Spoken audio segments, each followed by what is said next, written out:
As you'd expect from such a wide-ranging and ever-changing technology, it's impossible to credit one person with the invention of the Internet.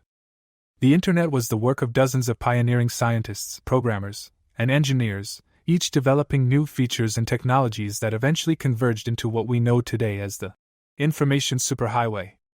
Many scientists foresaw the existence of a global information network long before the technologies that actually built the Internet existed. Nikola Tesla came up with the idea of a world wireless system in the early 1900s, and visionary thinkers like Paul Otlet and Vannevar Bush mechanized, searchable storage systems for books and media were conceived in the 1930s and 1940s. Still, it wasn't until the early 1960s that JCR presented the first working schematic diagram of the Internet. Licklider popularized the idea of a planetary network of computers. Shortly thereafter, computer scientists came up with the concept of packet switching, a method of efficiently transmitting electronic data that would later become one of the most important building blocks of the Internet.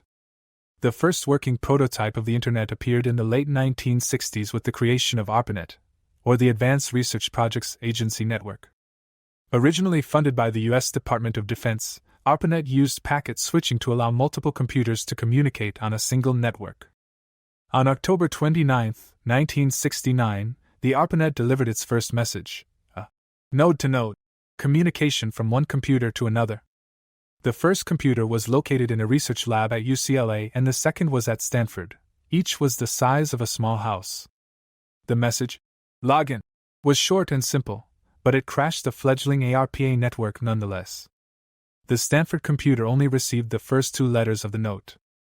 The technology continued to grow in the 1970s after scientists Robert Kahn and Vinton Cerf developed Transmission Control Protocol and Internet Protocol, or TCP/IP, a communications model that sets standards for how messages can be transmitted. Data across multiple networks. The ARPANET adopted TCP/IP on January 1, 1983, and from there, researchers began to assemble the network of networks that became the modern Internet. The online world took on a more recognizable form in 1990, when computer scientist Tim Berners-Lee invented the World Wide Web. While often confused with the Internet itself, the web is actually the most common medium for accessing data online in the form of websites and hyperlinks. The web helped popularize the Internet with the public and served as a crucial step in the development of the vast amount of information most of us now access on a daily basis. And what do you think about this? Subscribe for more.